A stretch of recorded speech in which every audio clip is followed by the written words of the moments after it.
Hello, everyone, and welcome back to the Wolfie's Wish Pet Loss Support Podcast. I'm your host, Erica Messer, and today we have as a guest my friend and bereavement coach, Crystal Soucy. She's actually one of the admins in our Wolfie's Wish Pet Loss Support group on Facebook, which is free and anyone is welcome to join. And she's a certified pet loss, grief, and life coach. So she's great to reach out to. She does one-on-one and offers free support groups as well. But I brought her on today because her own grief journey around the loss of her dog Bachi in the May of 2022 inspired her to pivot her business. And her primary focus is now on helping pet parents process their grief and navigate their new normal. She carefully companions and coaches pet parents through anticipatory grief, which is when you've got a pet that has been diagnosed with an illness or is just coming to their senior years, um, and guilt and trauma. She offers free ongoing pet loss support groups that you can find in the show notes. And Crystal prides herself on her ability to actively listen, to connect with people from a wide variety of backgrounds and life circumstances. So, thank you so much for being here today. You have such a big heart. I'm so glad we connected last year on Instagram. I think it's been a wonderful platform for people that are grieving loss of a pet to find companionship and understanding and validity. And I'm so glad you're also a part of our Wolfie's Wish Facebook's pet loss support group because, again, it's just another resource. Everybody needs to know and have as many resources as possible. Yes, I agree. And thank you so much for the invitation, Eric. I'm so happy to be with you today. Yeah, and it's great to honor Bachi and Wolfgang, that really brought us together. Our hearts were shattered. And I think it takes, well, I know it takes a lot of courage, took a lot of courage for me to get into the space that I am today. And I believe the same is true for you. Yeah, very much so. It did not come easy or happen quickly, that's for sure. Yeah, it was after quite a few months of very intense grief, for sure. Oh, Yeah, yeah. The grief that I experienced was like nothing ever had ever experienced emotionally, yeah, and really just threw me on my back. And I think a lot of people are kind of caught and blindsided by their grief. Would you agree? yeah, absolutely. Our relationships with our pets are a love story like no other. And they pretty much never have a happy ending the way I see it. It's tragic no matter how it happens. And yeah, it just seems like as unique as everybody's story is, the emotions that are felt are what kind of bond us and Mm. bring people together in their grief. And I often say, because what happens in my support groups very organically, and it's different every single time, is really such a beautiful thing, because here you have a group of perfect strangers that come together because they feel like people in their circle, in their everyday life, friends, family, don't get it, don't want to hear about it, and they're able to feel safe in a space of strangers, really, over time, if they become regulars, which many of them have in my community. They get more and more comfortable. But to just be so courageous and vulnerable with their broken hearts is, and to share what they do, as far as their life and their loss, is really a beautiful thing. So Yeah, it's interesting. I was walking, I took a break and went for a walk, and I kind of have this baddish habit of getting ice cream almost every day because the ice cream shop down the street opened and it's really, really, really good. Okay, no judgment anyway, here. yeah. So at least I walk around the block until it's done. Work it Sorry, off a there's a little. point to this. There's a point to this. So I was on this walk and I was thinking about our podcast, and I kind of looked around me and I thought, I wonder how many people here are pretending to be okay, whether they're Mm, grieving the loss of a loved one or a pet. Just the topic of grief is still so taboo. And it made me have this awareness of what if I treated everyone as if they had just lost their pet. Like Mm, that level of kindness and compassion is the type of person I want to be. It's not easy. Um, Especially living in Germany, I feel there's a cultural difference and people don't talk to each other on the street. But aside from that, um, wouldn't it be a more compassionate workplace and world if we could all handle each other with that kind of delicacy? Because it's really true. There are people right now that we know that are experiencing grief, and they're trying to pretend they're okay and trying to yep. hide it because they keep getting told things like, "It's just a pet. It's time to move on. Just get another one." Mhm. And we can't force those things. If we could, we would, right? I Yeah. tried. Did you try? Yeah, yeah. I am definitely one of those people that for a long time, many months, would just go through my day with my, known smile. I was known for always smiling and continued to do that despite my grief, but felt like I was dying inside. And Yeah. yeah, the world just keeps going on around you and you're just suffering and you're in so much pain. And for a very long time I cried myself to sleep every night. And my grief, I'm very open about it, was pretty dark for a while where, I really didn't even want to continue living myself without Bocce. Yeah. I was in a Yeah. complete identity crisis. He was the love of my life. He was my baby. And even though I was lucky enough to have him for 16 years, which, that's what a lot of people's perception is, it's still not long enough, Mm, and it's still, the relationship that you're, like you said, your world gets turned upside down, the rug gets pulled out from under you. And one day, in my case, I had a very, very long anticipatory grief stage where Bocce needed a lot of care and was on a lot of medications.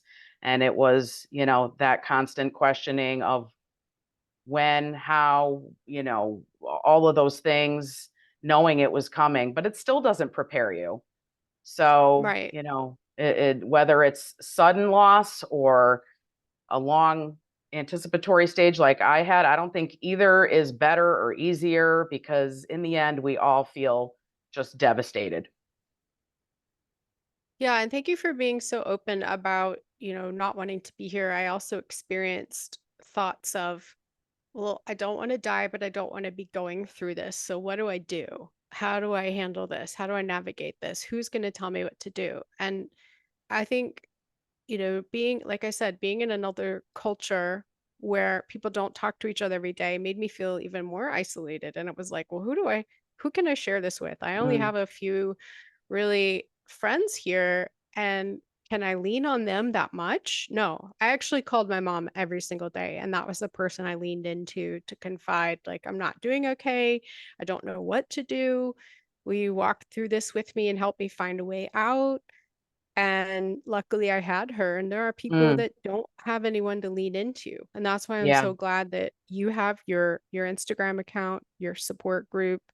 I've got mine because I think about those people out there that don't have support and have to try to figure this out. And it's Yeah. just too much. It's too Yeah, much. that's something that you and I have in common actually is the close relationships with our mothers. And I talk to my mom every day too. We're very close.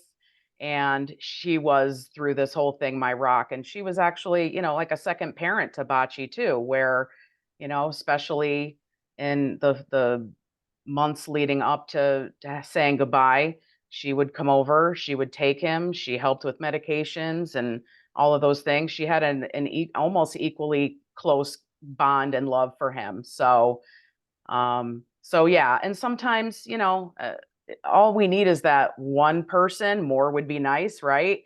But to at least have one person to Mm. be able to sort of lean on and feel supported by and know the enormity of your grief is Right. helpful. Yeah. You know, I wanted to ask you, I in my group, I haven't had anybody that had an unusual pet. And I shouldn't even say unusual, but you know, we think of pet loss grief being to cats and dogs, but really it could be any pet. And And I haven't had the experience of anybody coming in with like a turtle or a hamster or a frog Mm. or a bird or a horse, or a goat or a chicken or anything else. Have you had people come in and are they timid? Are they embarrassed to say like I'm grieving the loss of my rabbit? Yeah, I agree. It is rare. And I've only had one or two cases where someone kind of came in briefly and shared their story. It was a guinea pig, cute little black and white guinea pig named Oreo that someone was grieving the loss of. But yeah, it does tend to be mostly dogs and cats, with rare exception here and there. But yeah, but So they I are just more than welcome. Yeah, like let's put that out there that anyone that's listening that might feel alienated or isolated or embarrassed because they don't have a cat or dog, you're still welcome. And part of the Hmm. ground rules in my group, as you know, is that we don't crosstalk, we don't comment on other people's situations. That's what Right. you and I are for, the moderators, so that no one can diminish your grief or tell you what to do about it. And that's just how I feel like the group should go.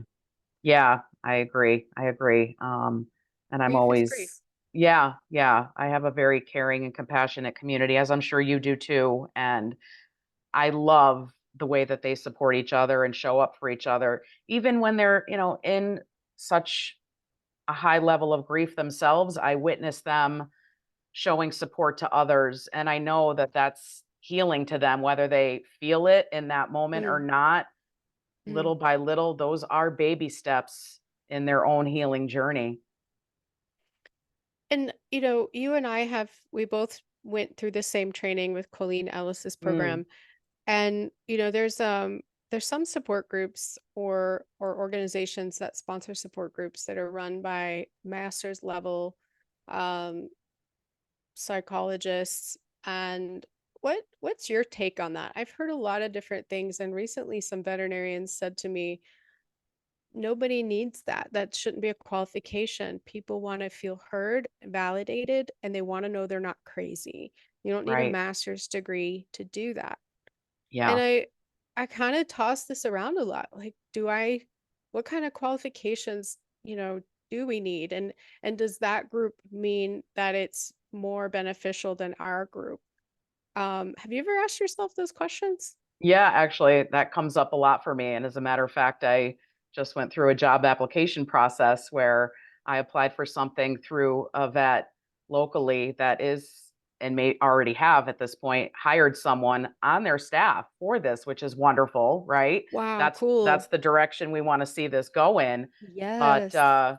unfortunately, because I did not have that master's degree, came Mm, close. I have an almost master's degree, but they wanted a clinical licensed social worker, and that was, I guess, a non-negotiable. And I'm not going to lie, I was disappointed because I felt like I am equally as qualified based on my unique background and very personal experience with this. And mm. with the feedback that I get from my community time and time again, just kind of reassures me of that all the time, that this was the right direction for me to go in, and I am helping people. So yeah, Yeah. but it's kind of a controversial thing out there where, I think there could be a tendency for those that have earned that, and, great for them. It's hard work. I know firsthand because I went down that road and wasn't able to see it through to the end for my own life, circumstances that got in the way. But so it's absolutely commendable, but yeah. So, and I know that they can sometimes sort of look down on, for lack of a better word, and just not see it or take it as seriously. So, but Hmm. you know, yeah, I feel like I know I stay in my lane, and of course I am aware and stay tuned into if someone is part of my group or comes to me one on one and it's above and beyond what I feel like I can provide. I have a network of people where I'd be able to say, I think you need, more professional help, or a Right. therapist or doctor, and would never hesitate to do that. And a lot of times this work is done in conjunction. Mm-hmm. I am not trying to take the place of a therapist. So, and this is a wonderful, I think, supplement to maybe the work that they are doing with a therapist, Right. with other things happening in their life. So, yeah, there's room for all of Yeah. us. Well, I think it's great that that clinic is acknowledging the grief and doing something about it. I have found that some social workers don't have the experience, and if they haven't gone through the loss, then they're kind of just going through a textbook of like, well, this is what you should do and this is what you should do. And Right. that's better than nothing. It's better than nothing. But I actually myself started out seeing a therapist, so an LMFT that I knew back in California Mm-hmm. and said, "Hey, I've lost my mind. Where do we go from here?" And she wasn't really able to help, to be honest. She would say things like, "Well, yeah, that cat with his toddler brain, da da da da da." And I just kind of felt like, no, yeah, I need a solution. Like, I don't need you to just pat me on the shoulder. I need solutions. So I Right. actually sought this specialty and found a pet loss counselor, which I didn't know existed, but I just Mm, was so desperate to like, I knew that my mom had seen a grief counselor for the loss of her mom. So I knew that that existed. And even then I was like, whoa, that's intense. Okay. But here I am. Right. So I found a great counselor. Sorry, and I have to be careful with that word legally. So I found a pet loss bereavement specialist, mm, and she and one other specialist helped me out of my fog and into my body. And we did things like tapping exercises, which at first I was like, this isn't going to do anything. Why are we tapping my head and my arm and everything? And then I just trusted them and said, okay, I mean, you're the expert. Sure, I'll do some tapping. And anyway, that's just one of example of the things we did that I questioned. But again, I was really desperate. So I almost feel like for someone to be any type of bereavement coach, they need to have gone through and experienced the loss themselves. And so from a clinical standpoint, I understand the necessary um, caution that needs to come about, treating grief and the psychological aspect. But at the same time, I think that they can work hand in hand. I think we mm. can work together, whether it's psychiatry, psychology, and a pet bereavement specialist. Yes. Um, but opening up the conversation, there's no perfect answer, and everyone's grief journey is different. But I want to say to the listeners, if what you're doing isn't working, keep searching. Mm, Whatever it is, I don't care what it is, whatever your solution is going to be that doesn't turn you to drugs and alcohol or gambling or spending or what, all these bad habits, like let's find solutions for you. And I found people that have said, talking to this psychic was really helpful for me. mm-hmm. Great. Keep doing that. I mean, don't spend all your money on them, but keep doing that. Or tarot readings or things that I have never considered doing and still don't.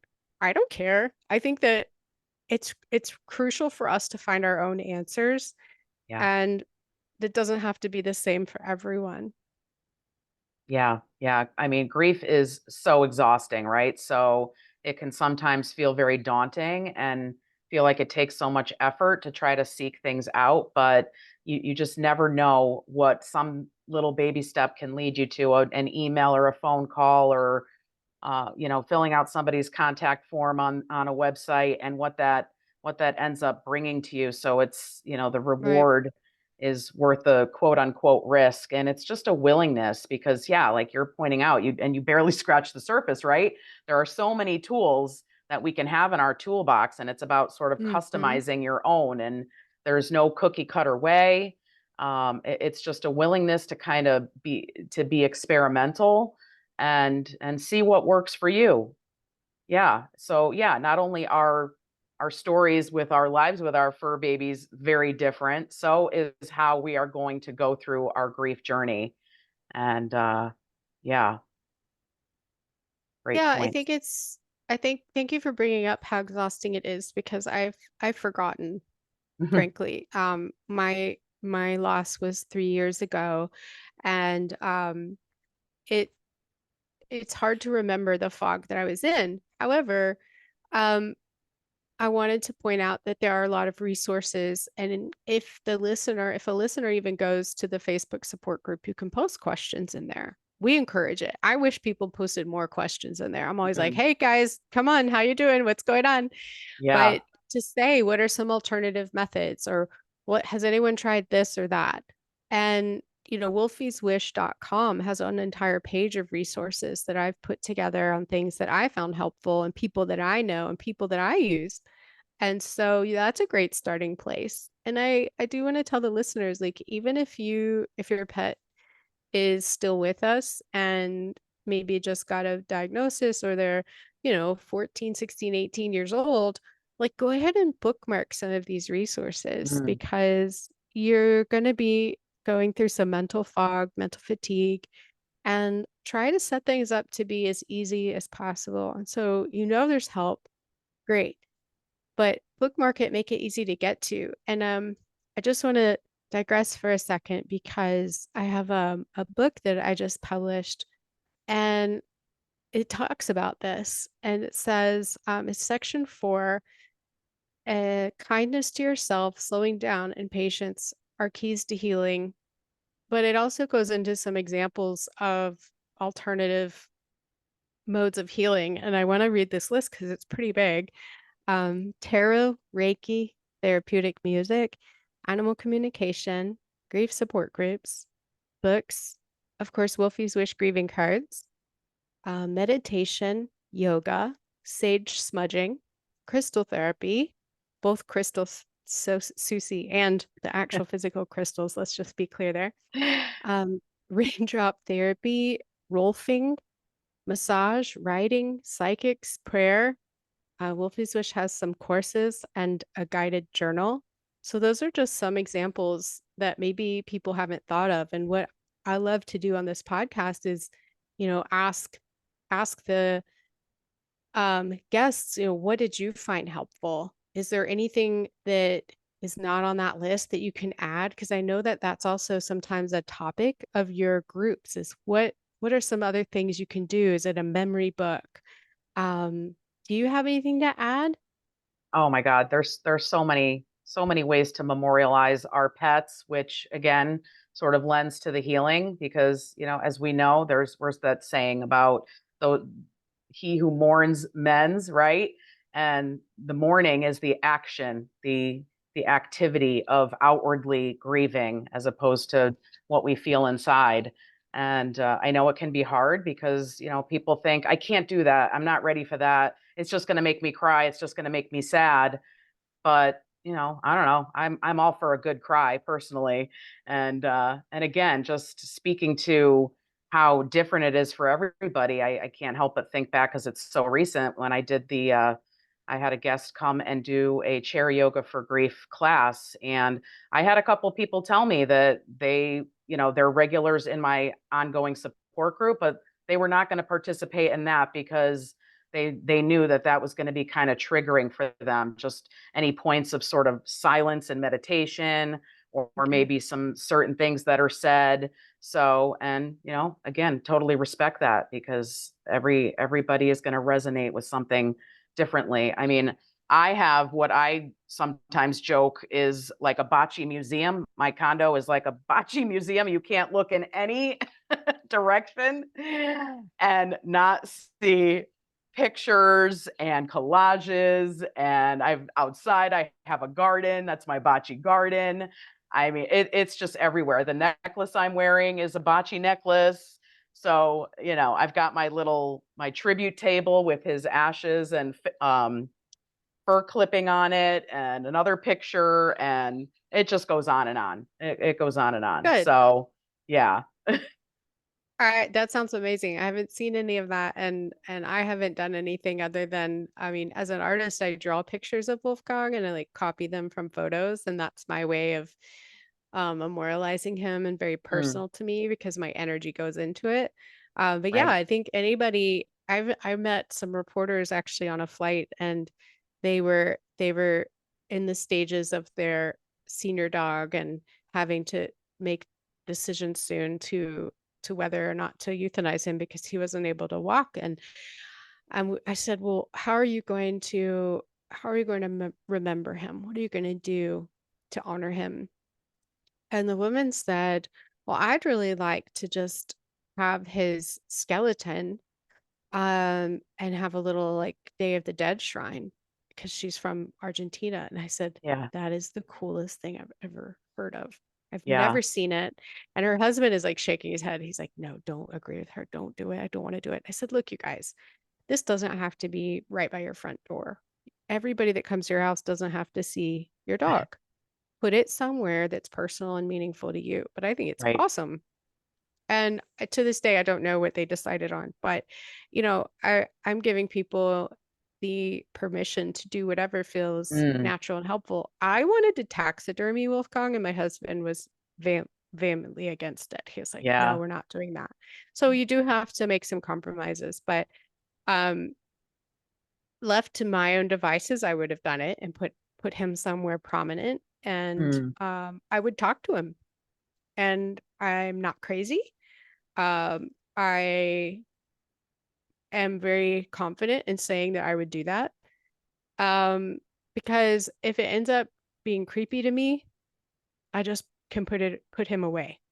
You know, I can take that's the beauty is like however we decide to memorialize our pets, we can always put it away and bring it back out. So maybe Thanksgiving comes and you don't want to have your entire house be a shrine to your former pet, right? Because some people aren't going to be able to stop talking about it, right? And we just have to choose our battles. So, yeah. True. but I really think it's important for our own healing, mental health, and well-being to mourn and grieve exactly the way we need to and follow our guts and our instincts because we have a lot to lose. And who are we trying to impress? Mm, I mean, my right. true friends aren't going to stop calling me because I taxidermied my cat. If anybody doesn't want to be my friend anymore because I taxidermied my cat, cool. I'm going to go find the people that do think that's okay. And those are going to be my friends. So Yeah. yeah, it might cause some risks in our lives, but I'm willing to take that risk. I Mm, have to mm, put my priority on my mental health and well-being, especially being diagnosed with mental illness and having mm. some struggles around that and around addiction. I made some decisions a long time ago that my health and well-being comes first, and judgment and approval from others is Yeah. way down the list. It's there, but it's way down the list. Yeah. Yeah. And I applaud you for that because Thank you. excuse me, that doesn't come easy for a lot of people, and it does take conscious effort to, not worry about what other people are thinking or judgment. I mean, we do enough judging of ourselves, right? Never mind, let's not be constantly letting in everybody else's judgment.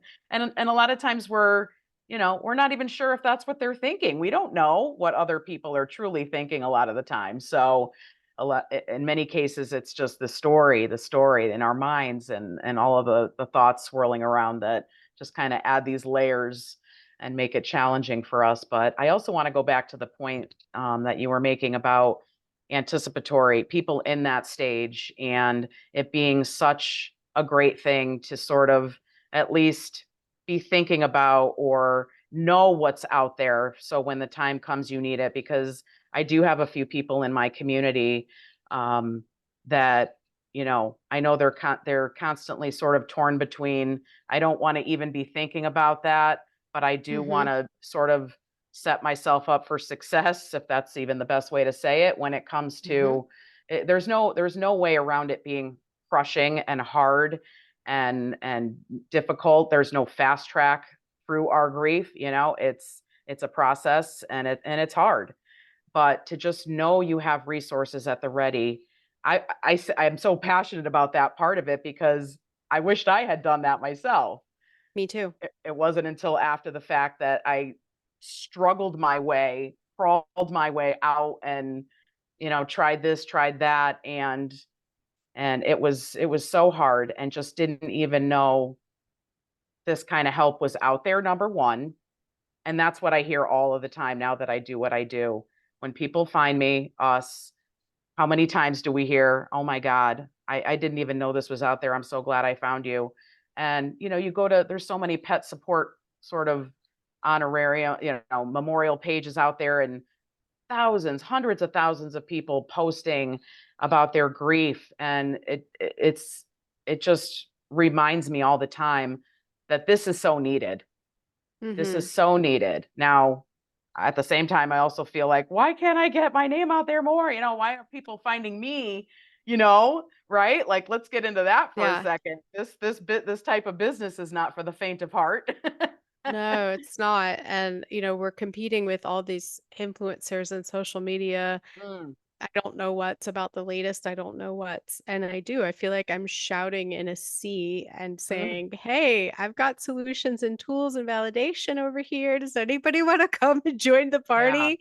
it's And I know it just takes time and effort, and I appreciate you saying about the anticipatory and having tools, because that's why I'm here and have devoted my life to Wolfie's Wish, is that I don't want anyone to feel as alone and desperate as I did.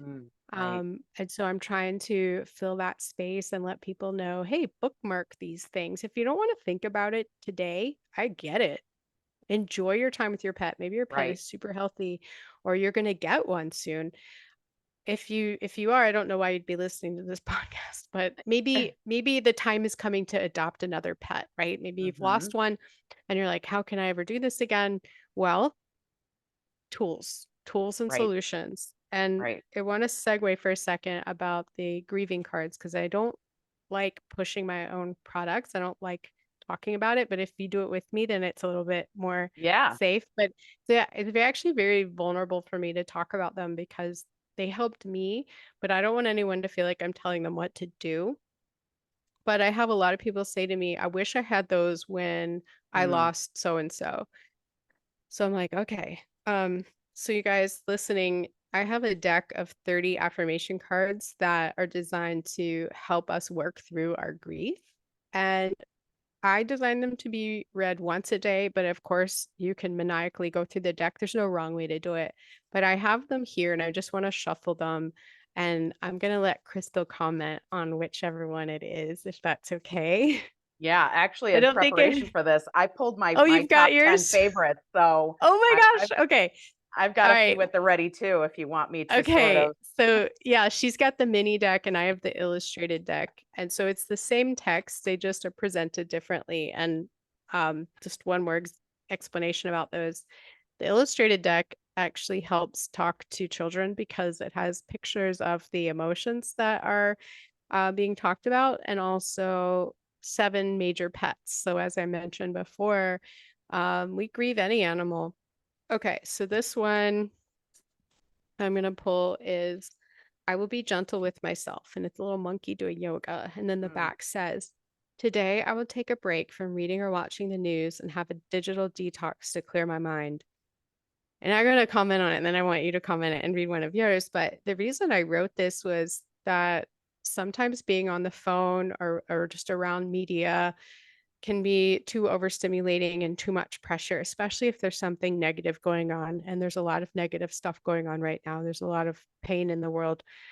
Um, and it's too much. We need to set aside time to grieve so that we can get to a place where we can have conversations about war. We can have conversations about other things, but just for a day to say, you know what, I'm not going to turn on CNN today or BBC. I'm not going to listen to NPR on the way to work. I'm just going to drive to work. I'm just going to sit with my thoughts.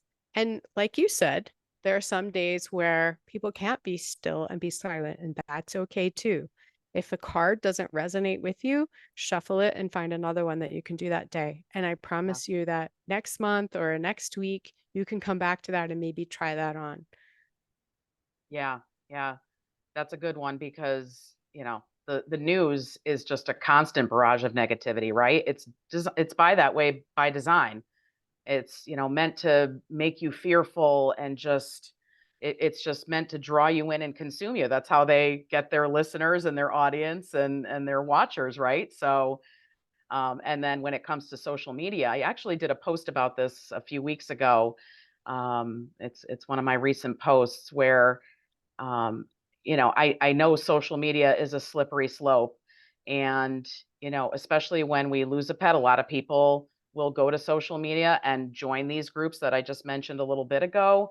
And, it can be very comforting on the one hand because it reminds us we're not alone. And, we can just sort of share and commiserate in that a little bit.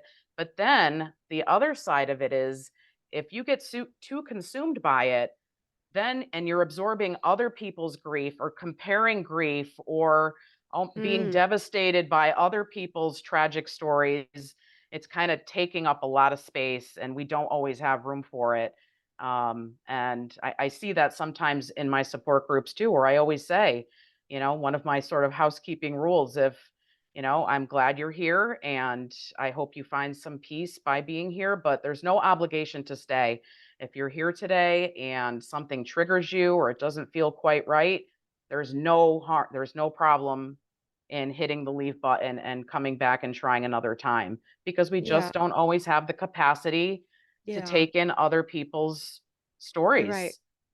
You're right. So, And I need to be more vigilant about that and explaining it because my when I ask people to come in and stay only so that they're not being takers and they're coming and like sharing and then leaving and providing, a sense of community. But you're absolutely right. If anybody is triggered or just is going to have needs a moment, like go, yeah, you have to take care of yourself. So I think I mm, need to be a little bit more clear about that in my own group. But what what card you've got 10. yeah, Let's I've got shuffle 10. and So grab let's one. see. Let's Yeah, I'm just going do to one. shuffle. And she's Um, got the miniature deck for those of you that are watching on YouTube.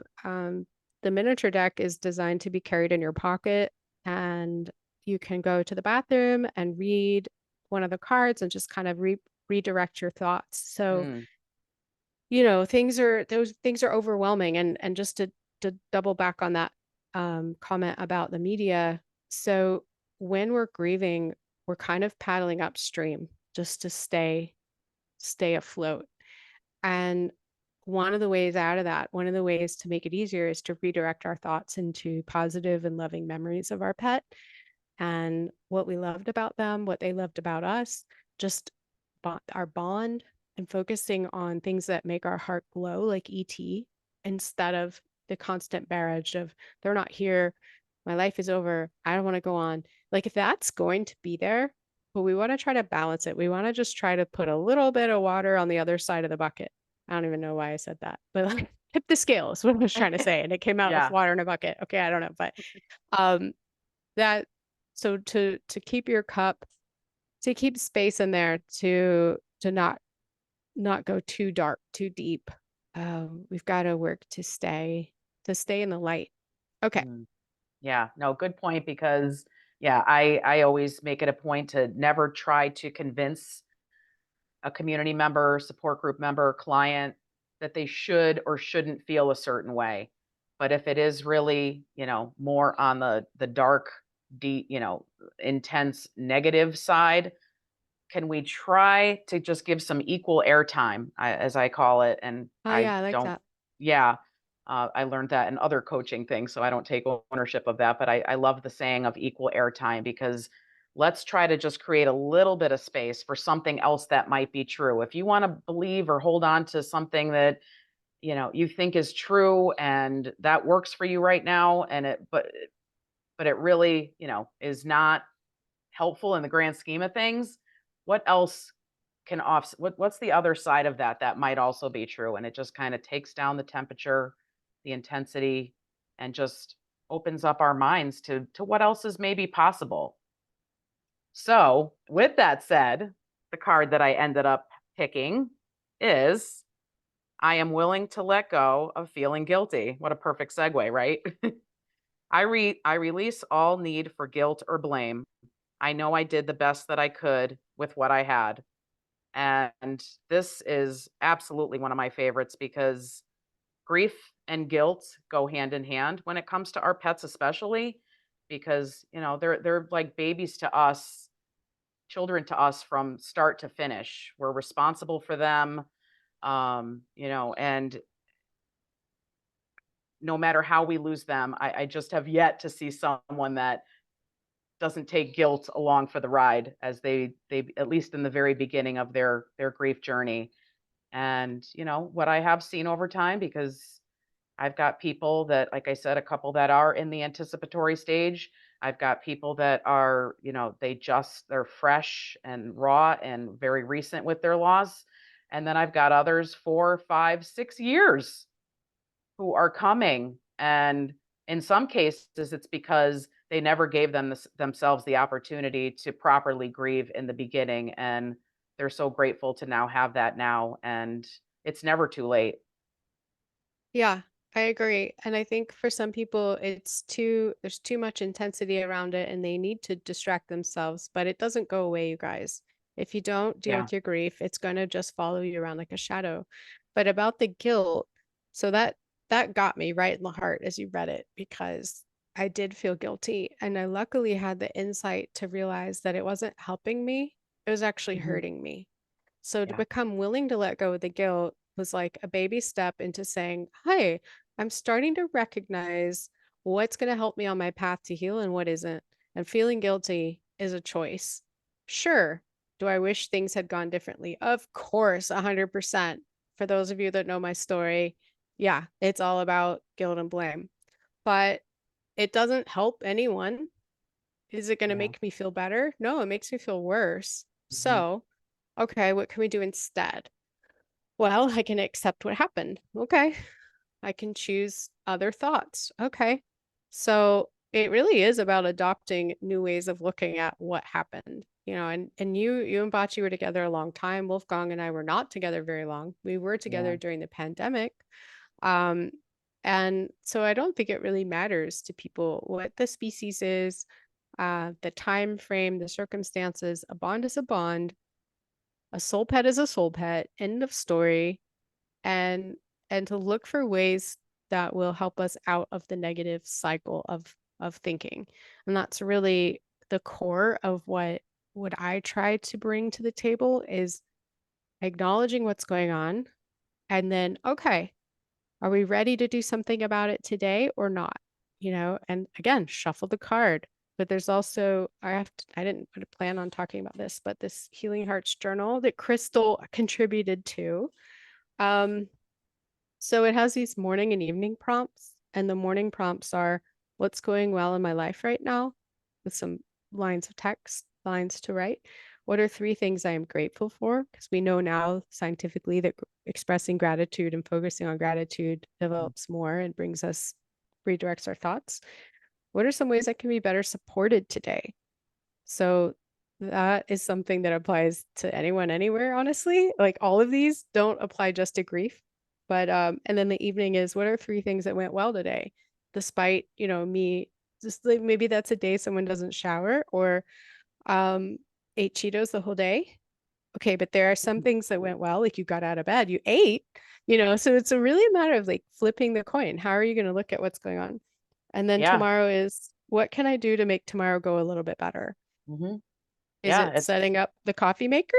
I mean, that's going to start my day off great. I do that every night. mm, And then I put in the bottom this emotional check-in because if we're having several weeks, I know from my experience being bipolar, if I have several weeks where I'm at a high or a low, it's time to call my doctor.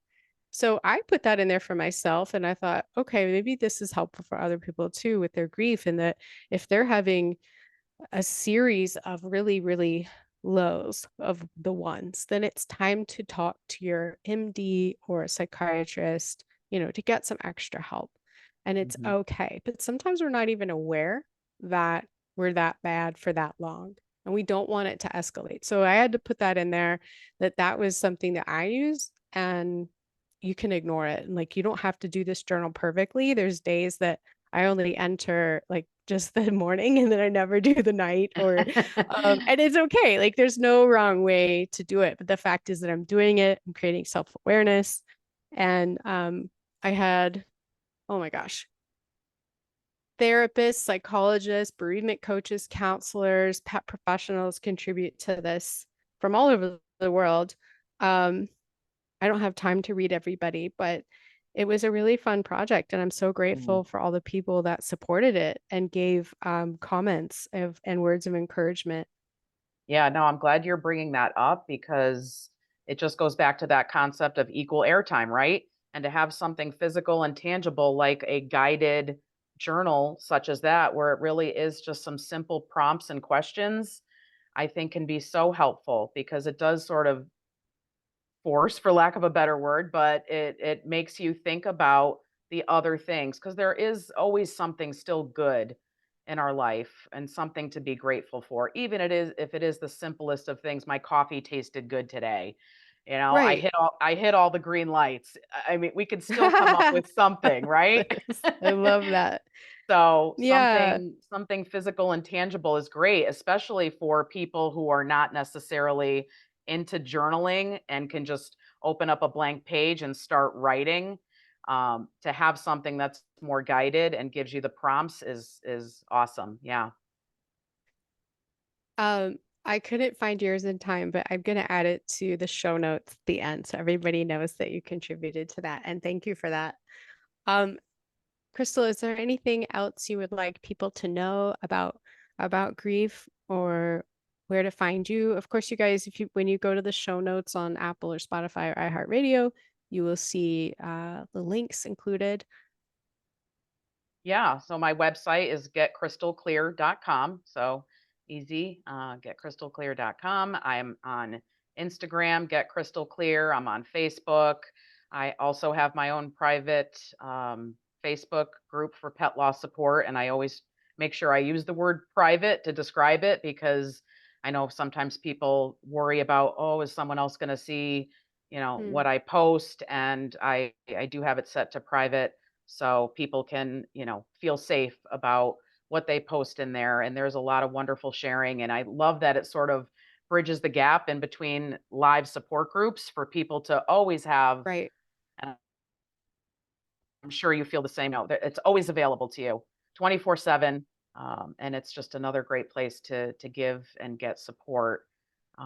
Yeah, so I've got my support group schedule is always on my website and updated pretty regularly. And I've been sort of sprinkling in some special things, like I said, just to kind of change things up, like the yoga class last weekend. And yeah, I'm always looking for new ways to help people and support them on their grief journey.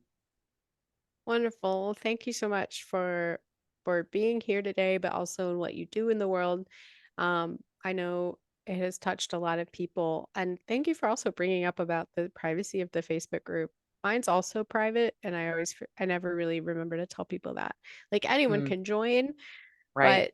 but you do have to answer some questions, and Yeah. it's like the same rules apply of, please be kind and considerate. Don't put anybody down, or you'll be removed and blocked.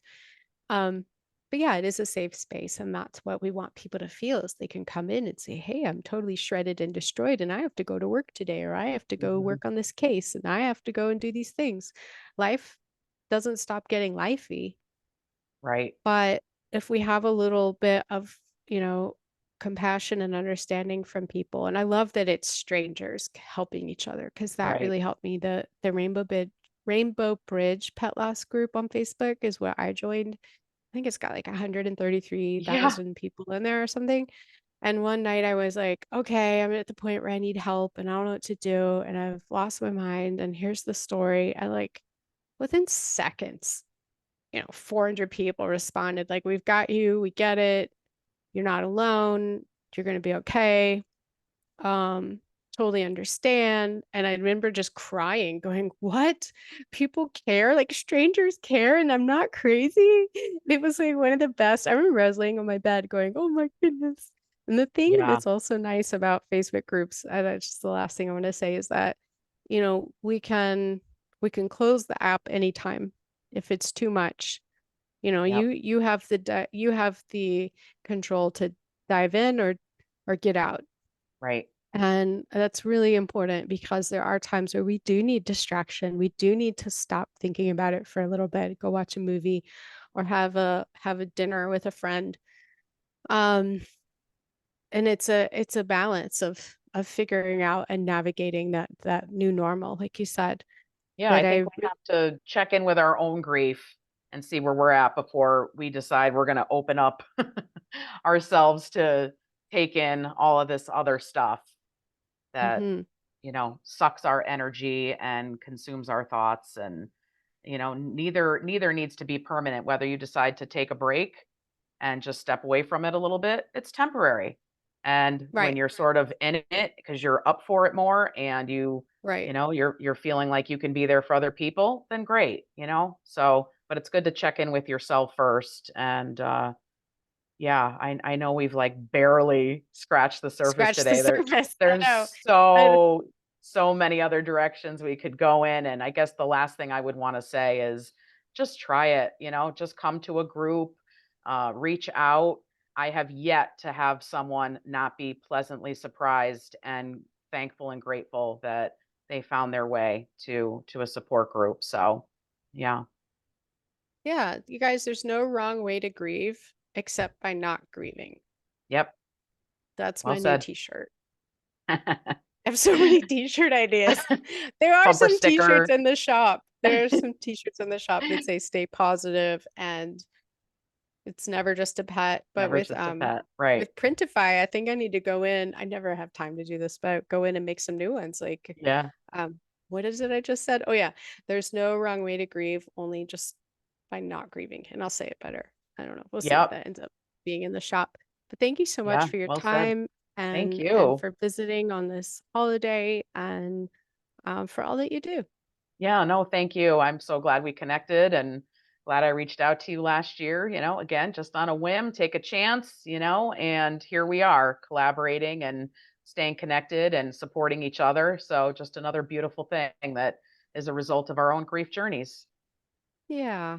Yeah. Well, thank you so much. And you guys check out the show notes or again, go to wolfieswish.com or getcrystalclear.com and you can get into those groups and start getting connected.